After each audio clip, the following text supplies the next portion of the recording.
òun tún rédíò owó ti àti pé òun tún ti ẹfẹ̀ lẹ́sà mẹ́mà sùn ẹ̀ka jà ẹ̀ lọ. ẹ̀sùn wa bíi ẹ má wọlé ẹ wo àwọn èèyàn ẹ̀yin náà ẹ dákun ẹ bá mi wo alájà yìí. ẹ bá wọn wò wá olóríire ṣẹ̀mọ̀gbà tá a ti gbọ́ ohun yín. èmi ní sọ́ọ̀sẹ̀ èmi ní sọ́ọ̀sẹ̀ èmi ní sọ́ọ̀sẹ̀ ọlọ́run gbà lẹ́ẹ̀bọ́lì. èèmọ̀ sẹ́rí fásitì sẹ́rí bí mo ṣe rí ájì ayílẹ̀ kan. èmi ò mọ̀ pé ájà mistura ni ṣùgbọ́n bí tí ń wò ó bọ̀ lọ́ọ̀kan tí ń dábọ̀ báyìí yìí wò pé ìmọ́lẹ̀. àwọn ìyàwó mi gan mọ̀ wọ́n mọ̀ pé mi wojú àwọn. wọ́n wojú wa ànàkùnmùlà. kódà lẹ́lẹ̀ ní í máa wò. ànàkùnmùlà. tí 25 pé ilẹ̀ jẹ́rìí mi. mo ní ti ju yẹn púpọ̀ kọjá. ṣùgbọ́n bí tí wọ́n wò pé ìmọ́lẹ̀ ni ẹni tí ń bọ̀ yìí. mo sáré pé gbogbo èèyàn wọ́n sàpẹ́lẹ̀ ẹni yẹn. mo bá tún kọjú kúrò ń bẹ̀. bàbá ní ìmọ́lẹ̀ yẹn lára yín. ṣùgbọ́n gbà tí wọ́n wá ń dárúkọ yẹn wọ́n ti pẹ́ tà ń ti gbọ́ yín. Ọlọ́run gbà bẹ́ẹ̀ fáwọn. Ọlọ́run ti wá gbà. Alhamdulillah. Níjọ́ tẹ́yìn kan ò mọ̀ pé báyìí láyé ò rí. Níjọ́ náà lẹ́ ń ti ń wí. Ọlọ́run wá gbà. Ẹlòmíì wí tọ́látáyé tọ́lọ́run gbà bẹ́ẹ̀. Ẹlòmíì wí ohun ẹ̀ padà parẹ́ máyé lára ni. Òkú ẹni bí mo ti wá wí ọmọbìnrin kan lọ níjọ́ ni ẹ̀ ní lọ báyìí ti yín. Sẹ́rí gbogbo olóríire tẹ́ bá dunnú sí oríire wàláhì oríire ó wọnú ayé tiẹ̀. Ìwọ náà wí rere sínú ayé ẹlòmíì kí rere wọnú ayé rẹ̀. Gbogbo olóríire ẹ máa wá máa fún ẹ máa fẹ́ máa sanwó alájà yìí. Ẹ máa sanwó àwọn èèyàn tí kì í ṣe. Gbogbo ẹni tó mọ̀ pé òun ò fẹ́ kọ́mọbìnrin yìí ó lọ báyìí àwa ò fẹ́ kó lọ báyìí. Ọlọ́run ọba ò ní jẹ́ lọ báyìí. Burúkú ayé ò ní kọ́ nítorí.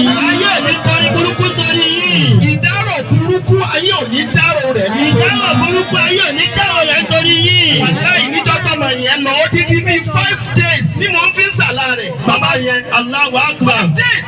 Bàbá sì wá sí ẹ̀rọ ẹ̀yẹ lójú agbo orin ṣùgbọ́n inú àmì a máa bàjẹ́ tí ráwọ̀ bá já. Bàbá yìí lòdì orin ṣùgbọ́n tí wọ́n bá rí ìyàwó yóò ní já báyìí. Àmín. Bákan lánàá Muhammad. Ẹlẹ́pàá bá mi ṣe sàrà fún ọmọbìnrin yìí. N ta fẹ́ fún yín kẹ́ lò ó dalẹ̀. Àmín. Ẹ ó lò ó dalẹ̀. Ẹ lò ó dalẹ̀. Bí àwa ò fẹ́ kọ́ lọ ayé òní kọrin bẹ́ẹ̀ nínú ayé. Àlùbáríkọ̀ lánàá Muhammad. Ọ̀dà lá ilaha illallah wọ́n kọ àkáǹtì yẹn pẹ̀lẹ́pẹ̀lẹ́. Ẹ máa sàmì báyìí ní. Àmín. Ìdídì béèrè owó ni sọ́tì yẹn. Ṣùgbọ́n mo fẹ́ ṣàdúrà yẹn dáadáa. Ẹ dìsáàbù ẹ̀. Mo fẹ́ ṣàdúrà yẹn dáadáa. Bàbá fẹ́ ṣàdúrà yẹn dáadáa. Wọ́n ní bílẹ̀ ò bá ṣú àdákì ìwé. Ọjà mi sọ́wọ́ bílẹ̀ ò bá ṣú àdákì ìwé. Ẹni tó bá fẹ́ rere fún kó sọ bí mo ti ń wí pé bílẹ̀ ò bá ṣú àdákì ìfò. Bílẹ̀ ò bá ṣú àdákì ìfò. Bílẹ̀ ò bá mọ̀ àṣà kì í fò. Bílẹ̀ ò bá mọ̀ àṣà kì í fò. Ọlọ́run kò wọlá Al-Qur'ani. Ọlọ́run kò wọlá Al-Qur'ani. Àlọ́dàlẹ̀ lọ́jà ayé rẹ̀. Àlọ́dàlẹ̀ lọ́jà ayé rẹ̀. Àlọ́dàlẹ̀ lọ́jà ayé rẹ̀. Àlọ́dàlẹ̀ lọ́jà ayé Ṣé rẹ̀. ẹ wo bí ṣé wọ́n máa bá yín ro sẹ̀mọ́ àbẹ́yìn lẹ́ ń dárò fúnra yín? Wọ́n máa ń bá yín rò ó nígbà tẹ́yìn náà ń bá ẹ wò tẹ bá múlùkùn lọ́wọ́ báyìí ẹ mọ̀ pé ànádàlẹ̀ lọ́jà ayé mi. Àlọ́dàlẹ̀ lọ́jà ayé mi. Ànádàlẹ̀ lọ́jà ayé mi. Ànádàlẹ̀ lọ́jà ayé mi. Lọ́jà ayé mi. Àlọ́dàlẹ̀ lọ́jà ayé mi. Mo fẹ́ kẹ́ ẹ nájà yẹn dalẹ̀. Àmín. Mo ti dà níyàn rẹ tí mo fẹ́ rẹ fún yín. Ọ̀tọ̀ ní ìfẹ́ tọwọ́. Wàláyì. Ọ̀tọ̀ là ní àtọwọ́. Wàláyì. Tó ṣe pé nítorí owó ni a ti pè yín lọ́sàn-án gangan. A ti gba owó láti kò tó níyì. Ṣùgbọ́n láníyàn pé ìràwọ̀ yìí ò gbọdọ̀ já. Ìràwọ̀ náà ní já láíláí. Àlùbáríkà Ọlọ́run. Àlùbáríkà Ọlọ́run Muhammad. Àwọn tí wọ́n kọ́ tó dalẹ̀ tí wọ́n sinmi. Ọlọ́run ṣe bẹ́ẹ̀ fẹ́ yìí. Àmín. Ọjọ́ orí yìí sì kéré o. Bẹ́ẹ̀ni. Ìràwọ̀ tútù tó tẹ̀sẹ̀ tàn báyìí ni mo ní wọ̀ lójijì. Àmín. Àlùbáríkà Ọlọ́run. Àmín. Gbogbo wa náà ta sàmì nítorí tiẹ̀ ìràwọ̀ tiwa náà ní wọ̀ lójijì. Ìràwọ̀ tèmi náà ò ní wọ̀ lójijì.